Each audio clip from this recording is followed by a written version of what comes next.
Okay, so I'd like to talk to you about the Warriors. That's you're going to be covering more than the Warriors for us, but this is your area of expertise, which is important because it still remains one of the most relevant teams, one of the highest interest teams. However, as has been repeated routinely for the last 2.5 weeks now, I guess 3 weeks, the Warriors have not made a move in this offseason yet. It is not for lack of lining things up and trying. So I think I am, as we were recording this on July 23rd, maybe there will have been a move by July 25th. We can't see the future, but Slater, what are we to make of the Warriors offseason thus far? It's not that surprising. Maybe you thought they might chip in a minimum or two, or announce an agreement without an official press release, which means it's been signed. But their big ticket item was Jonathan Kuminga. There was a lot of signs leading up to his free agency that it could drag because of the frozen restricted free agent market, which, by the way, is not just a Jonathan Kuminga thing. I think we all know.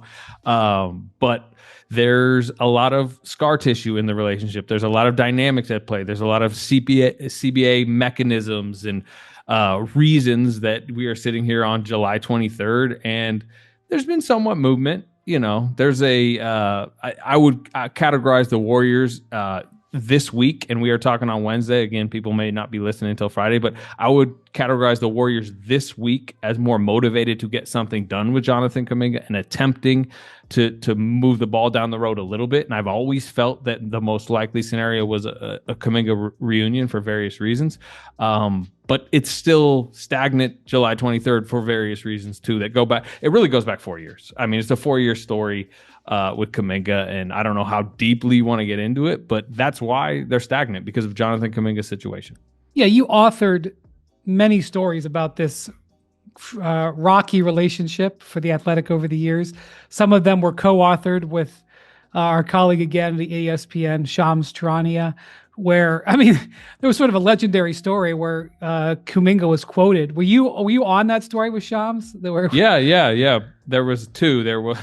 So you're talking, I already know the one you're talking about. Yeah. This would have been his third season when he was, he had a really good third season if you look at it statistically. And there was a brutal home loss on the front end of a back-to-back to the Denver Nuggets, which will most be remembered from, remember Jokic hits like a 40-foot banker or something. Oh my God, it's legendary. Yeah, of yeah. course. Well, in that game, Kuminga played like 18 minutes, and he'd been playing well, and he had played well in his 18 minutes, but Kerr didn't go back to him.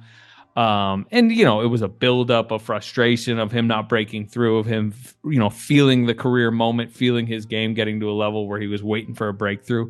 And that was a very criticizable decision that particular night by Kerr.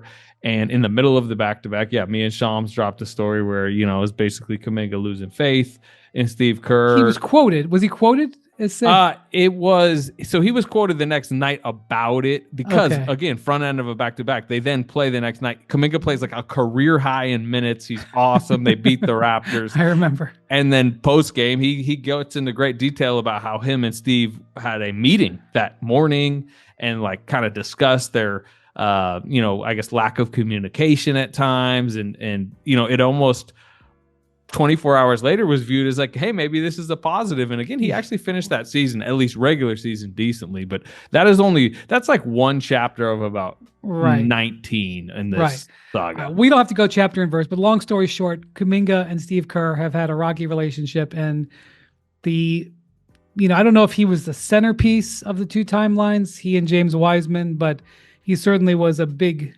cornerstone of the two timelines, and it hasn't worked out. And it seems, if I could say this broadly, and if I'm over generalizing, knock me back into line. When the Warriors have their best players out there, Kuminga doesn't necessarily seem to thrive. But when he gets a bigger role and the ball in his hands more, he tends to thrive, which is why a lot of people, including, I guess, Mr. Kuminga himself, might have seen a future outside of Golden State, but it hasn't worked out for various reasons, largely because restricted free agency is a B word, and that's the world he's living in right now. Yeah. And he has had moments with the full cast, which has changed over his 4 years, where he has, had huge stretches, 6 weeks where he's averaging 18, 19, 20 on good volume. And, but, I will say typically it's like, hey, during Draymond's suspension, the longer suspension was one of his real bust out moments. During Andrew Wiggins' hiatus, everybody can probably remember Andrew Wiggins, or it was Kuminga's second year, missed basically from the All-Star break to the end of the season. And you go back, and this is Kuminga's second season. He was a massive rotation piece that helped drag them to the 6th seed right at the end. And then Andrew Wiggins showed up on the doorstep right before the playoffs, and he was basically pulled from the rotation. And when you trace some of Kuminga's frustrations, it is because there have been moments where he's felt like he has broken through. He has proved to Steve Kerr and the decision makers that it is time to maybe anoint him ready to be an every night guaranteed rotation player.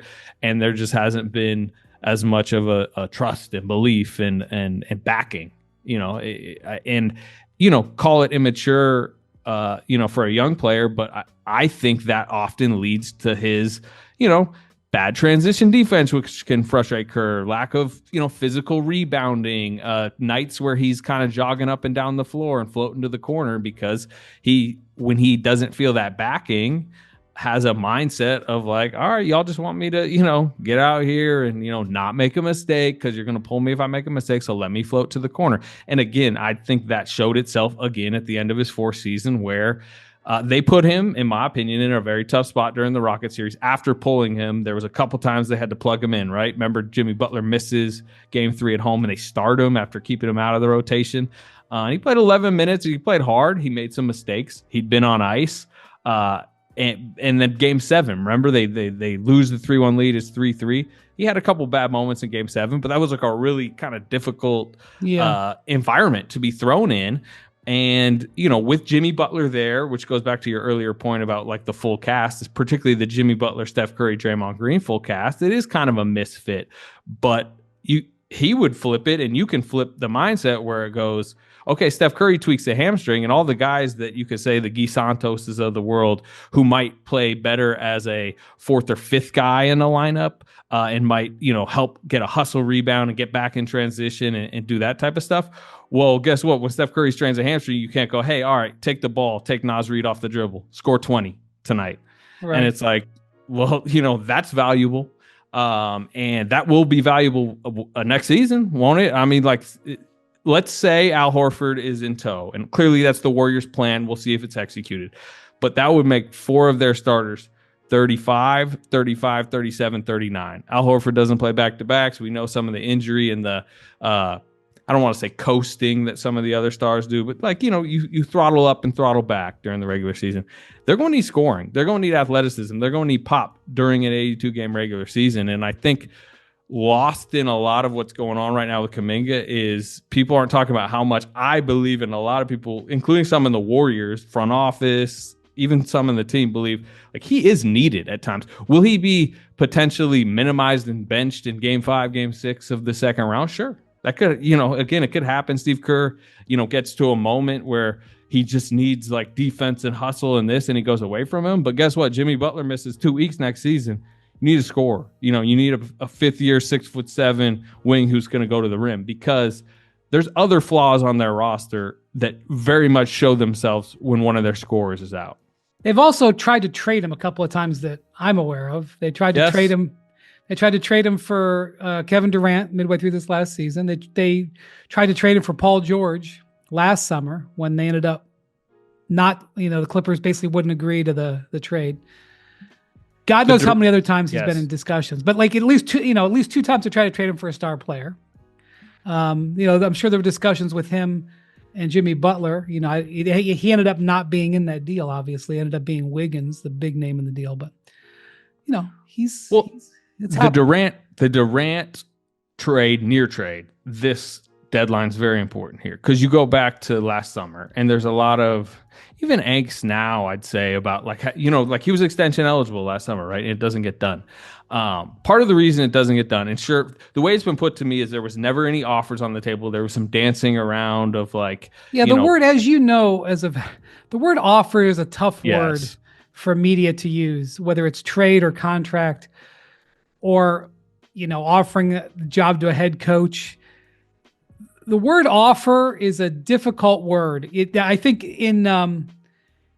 I know, like with my editors, they'll be like, well, didn't they offer it? I'm like, well, hold on. Just be careful using the word offer, because when you use the word offer, you kind of got to defend it. And there's this language game that was played. So I understand what you're saying.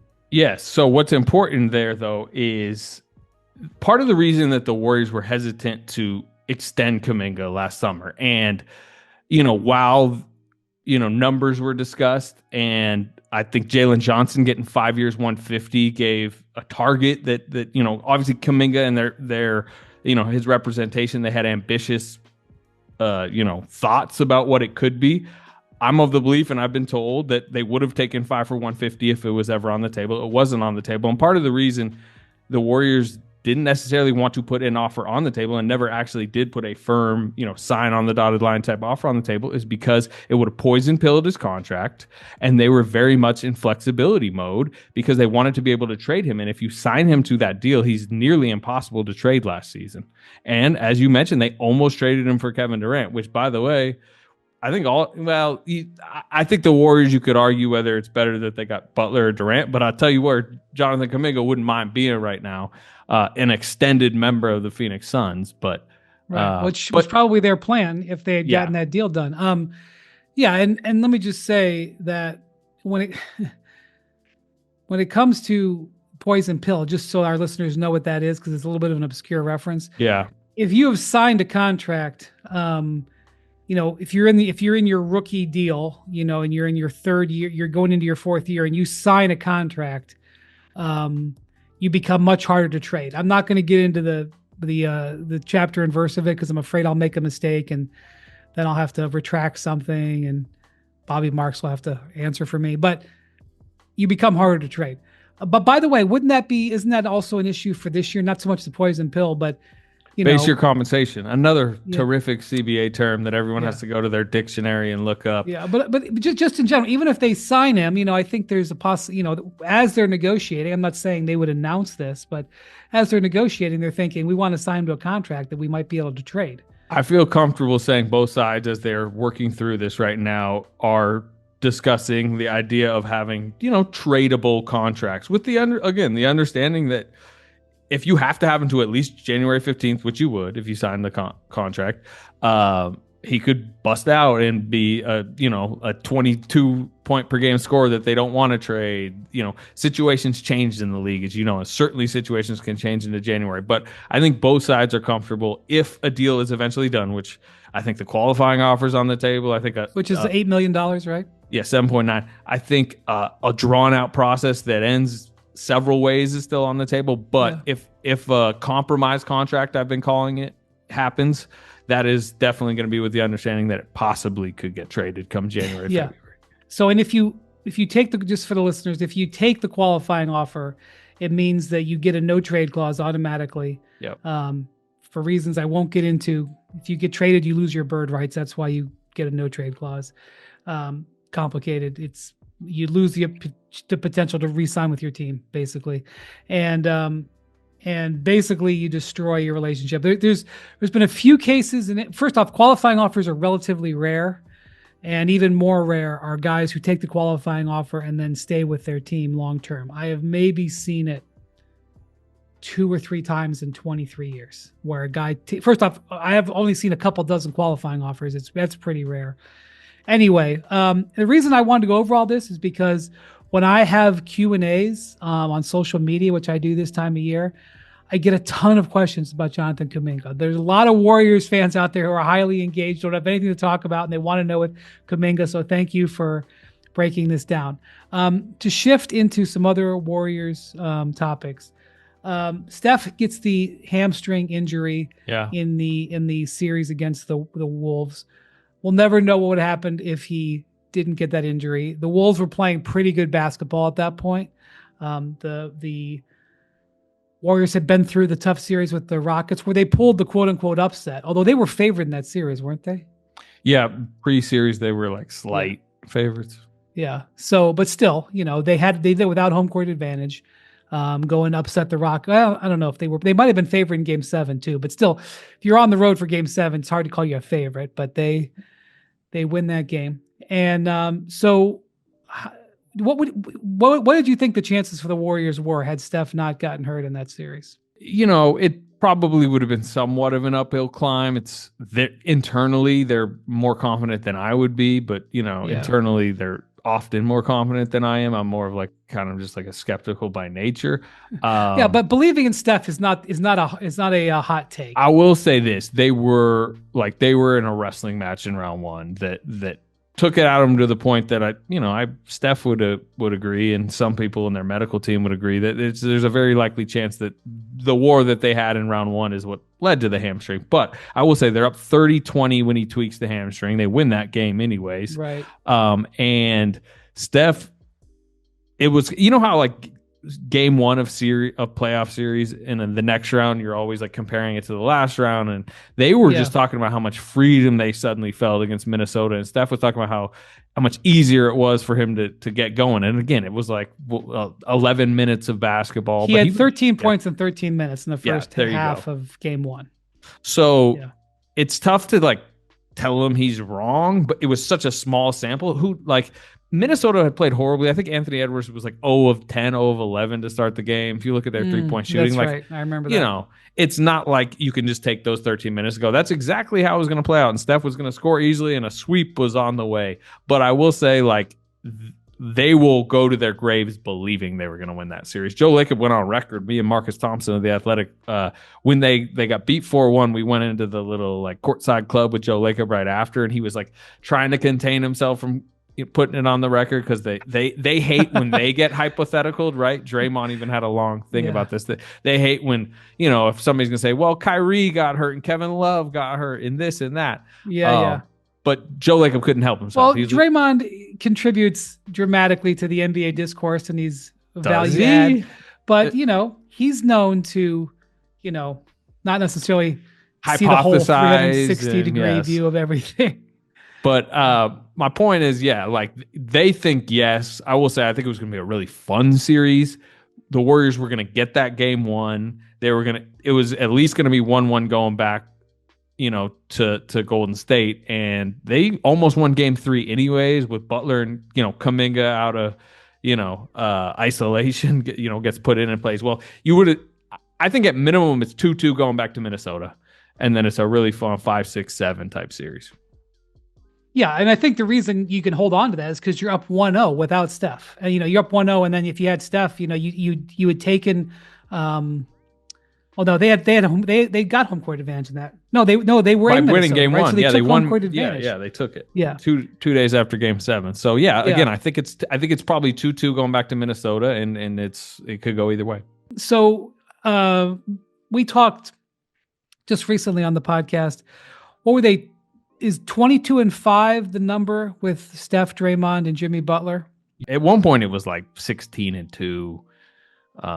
It was dominant, and it was like what they would point to more is like it was like top 5 offense, top 5 defense.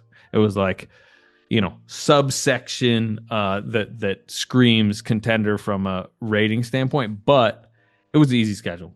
It was a very easy schedule, and you had a full throttle Jimmy Butler. Steph had one of his like nuclear 10-game stretches. I don't think you could just extrapolate that, or however you say it, out to 82 games and be like, that's the Warriors you're going to get, because they were in complete sprint mode. They played a lot of tanking teams. It was a soft part of the schedule. The Jimmy Butler vibes were completely pumped up, but they did look good, and Jimmy looked good with them. Yeah, so I guess my question is, in your view, you've covered the Warriors at the very top and at the very bottom. How legitimate is this trio? And, as you look at the Western Conference and you look at some teams that have really powered up this offseason, excluding the team that they barely beat in the first round, Houston, still a great win, but is this something is that a trio that is legitimate? They say the trio, Draymond's role is as a table setter and a defender. It's not like it's a classic big 3, but nonetheless, there was a reason why that record was so good when those guys played together. They fit really well. You saw that right away. It was like Jimmy Butler suddenly getting to the line. You look pre-Butler, they were one of the worst free throw, attempt and, percentage teams in the league. Post-Butler, they were one of the best. It was, he did a lot of like the IQ stuff. Kerr kept calling him Iguodala. With the chaperone stuff he likes to say that he does out there. So like the fit was seamless. Their motivation level was high, and I would say like if you line them up completely healthy in a series with almost anybody in the West, I wouldn't necessarily include the Thunder in this. Like they're extremely threatening and dangerous, and they could have won that Minnesota series. They did beat a very good Rockets team. And I do think they're going to have somewhat of an upgraded supporting cast next year. So again, I do think fully healthy, they're threatening, but like how do they get to April completely intact, healthy, fresh, in a good seed, not having to go through the play-in, and do that all while having to rest, their guys kind of selectively, having to potentially deal with, a Jonathan Kuminga drama situation, because I really do think Kuminga is, and I know there's belief behind the scenes, even from Steve Kerr, that Kuminga would really matter in a regular season rotation.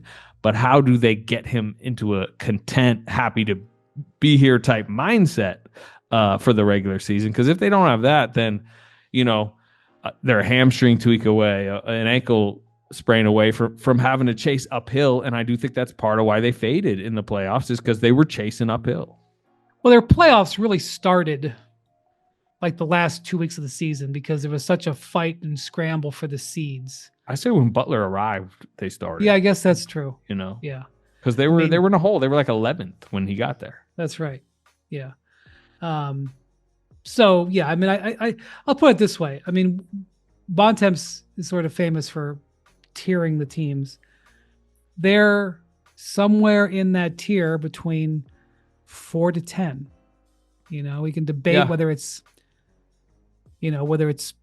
because, I think most people, and you can certainly overrule this, but most people think Oklahoma City's in a spot by itself, and then Denver is in a second tier. Some people will include Houston in that. Some people will include the Clippers. But even if you don't, either way, like between 4 and 10, there's a lot of liquidity there. And the Warriors are in that, but they have 2 players who have the capability to flip a playoff series by themselves. So if you're the Warriors, my guess is you're looking at 2 things this year. And again, correct me if I'm wrong. One, as you said, you get to the playoffs with your 2 guys healthy and not worn out, so that you get into a playoff series and you have those 2 guys you think can flip it. Secondly, you do what they did last year, which was you lay around and wait to see if you can make a big trade. They have their draft picks going forward. We know that they're trying to get Kuminga in a contract he can be traded out of.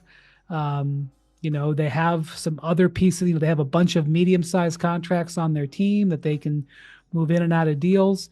They're not going to be in the second apron. They're not going to give Kuminga the max because they're not going to be in the second apron. So they will be able to aggregate. Right? Am I wrong? I mean, they're not going to be. Part of the potential Al Horford addition would, it would be using a taxpayer mid-level that would second apron cap them. It's part of the reason they're being very careful, and you've seen them make 0 moves, because the moment they second apron cap themselves, they give a team like Utah, a team like Brooklyn, who have stayed out of the Kuminga sweepstakes, and I'm not reporting any interest. The Warriors certainly believe Brooklyn doesn't have interest, but the moment you give them a dollar amount to go, you can go over this dollar amount. Yeah, that they can't match. Yeah, you can either steal them away or force the Warriors to have to send off a piece with a pick potentially to you. You know what I mean? So like they've been that's why they're sitting here with 9 players, and it's been 9 players. And that's one of the reasons why Al Horford's sitting around, is that Al Horford, there's various reasons. I mean, look, if Kuminga ends up elsewhere, Al Horford might be able to get more money than the taxpayer mid-level. But part of the reason why is what you just described, is there's various reasons why it makes sense to sign later. It's a leverage play, but go ahead. So but the Warriors are hunting for a potential big move as well. Like that's another thing that will be the case, and we'll watch during the season. And they hunted last summer, they hunted in the fall, and they couldn't pull off some things or whatever. But come February, they had Jimmy Butler. So I suspect, will be doing the same sort of thing. They've got Steph Curry. They want to maximize him. They've got their draft picks. Like, if they see something that they think can be a big swing, I think they will be in the market for it. Yeah, their draft picks are interesting because they've been protective of them. And Post Steph, right? Yes. Like, you got to be careful of that. But it's like a two-sided coin where they're probably overly protective, maybe, of the future, some people would say. But also, like, if they do decide to just flip one unprotected 29 pick or something like that, the league's going to be thirsting for it because that's a post Steph Curry. That's true. Warriors pick. It's valuable. It's much more valuable than a 29 Spurs pick, or name your team with and in his it's prime, one of the reasons why people have been talking about what Portland has. One of the reasons people are high on Portland is that Portland has Milwaukee's draft, either the pick or the swap, in 28, 29, and 30. Maybe Giannis is still there. Maybe Giannis is gone. Maybe Giannis is diminishing. Like, you're looking past the current star timeline. It's one of the reasons why the Lakers have been careful about giving away their picks in the late 20s and early 30s, because post LeBron, so yeah, like that is it. You're talking about access to something that's pretty valuable there. It's also why when they made the Butler trade, they wanted to trade this, past drafts pick, because they didn't want to be handcuffed at all by sending a future pick. They also didn't love the mid to late lottery and beyond. So there's definitely a lot of like asset management going on behind the scenes with this entire situation, including like they've been part of the reason that a sign and trade hasn't got done for Kuminga. There's been, particularly the Kings and Suns, I would say, have been the most aggressive, is because the Warriors have been pretty steadfast in their requirement of at least a first round pick. They also want a young player, and they don't want to take on bad contracts. And that's what's really, held a lot of this stuff up, because it's like, not only does the team have to want to sign Jonathan Kuminga, convince Jonathan Kuminga to take this dollar amount, and he has high ambitions for his next contract, but also they then have to call the Warriors and basically make, a pretty decent value trade where you're giving up a pick and a young player, that type of stuff. That's why so much of this stuff is just in gridlock. Yeah. Now, I want to say that Steph Curry, he turned 36 last year? He will turn 38. He turned 37 in April. Wow. Yeah. Wow.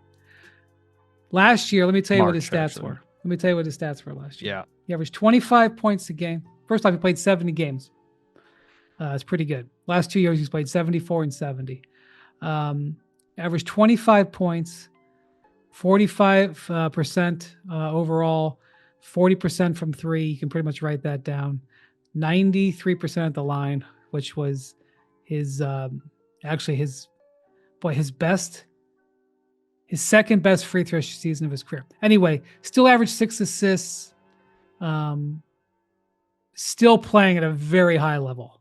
And still doing insane stuff to defenses. It's those numbers, and it is like the defensive attention and gravity that he creates, and everything their offense is based out of. Like, to see him, I mean, you've been there, but like to see him in the arena with the way like defenses just morph and like double team and chop block away from the ball and all that. Yeah. In all honesty, this will sound trite. I can't believe his pregame routine. Yeah. That he still, when you're at a game and it's March, February, in other words, you're not really getting playoff ready just yet, and he's still doing this incredible pregame. I mean, I understand why he does it. It's what he does. But like, I mean, if you don't come early to a Warriors game to watch him do a pregame routine, you're not getting your value of your ticket. And like, I just can't believe his energy is crazy that he's able to devote that much energy before the game and still be totally engaged and having fun. When he's got nothing to play for. I mean, he's done everything. Competitive freak. Well, nuts, of course. I mean, all these guys. Yeah, exactly. He's a showman too. Once they got Butler last year, he went on this surge that a lot of people were crediting with, like, hey, he's kind of got this invigoration. He has suddenly a belief that they can at least. He kept calling it meaningful basketball. That became the big term that Kerr actually really liked to use. But you go back and look at some of those road games, like an Orlando 52-point game. where he hit like this half quarter and all this stuff. Like, and he had the entire Magic crowd standing, rooting for him by the end. And again, half of it was probably Warriors fans, but he did it in Brooklyn. Like, he just like, draw like that. That's where you feel like, look, they're probably not going to win the title next year. They weren't going to win it last year, but it's like when he puts on these shows in these cities, I would say is when kind of you get the full appreciation and, a realization as not only him, but his era of star, him, LeBron, KD, as they kind of fade away. I mean, you're waiting for kind of these next showmen to arrive.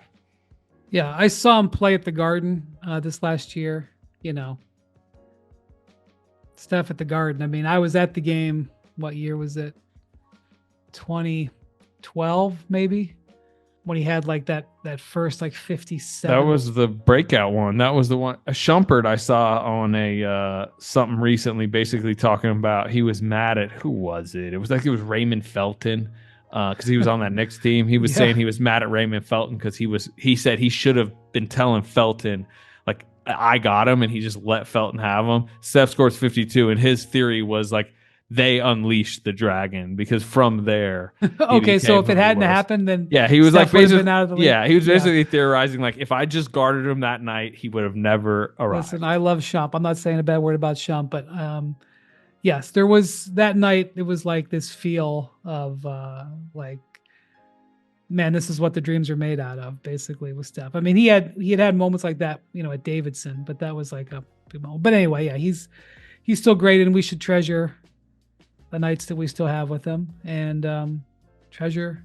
You are a rival at our company, Anthony Slater. How about that hard turn? That was a transition right here. That's why I came for these type of professional transitions. Look, we're just trying to get through a podcast in late July. If you want to know the honest assessment, but hey, Sam Amick could never transition like that. Sorry, I shouldn't say that. I think that's true, actually.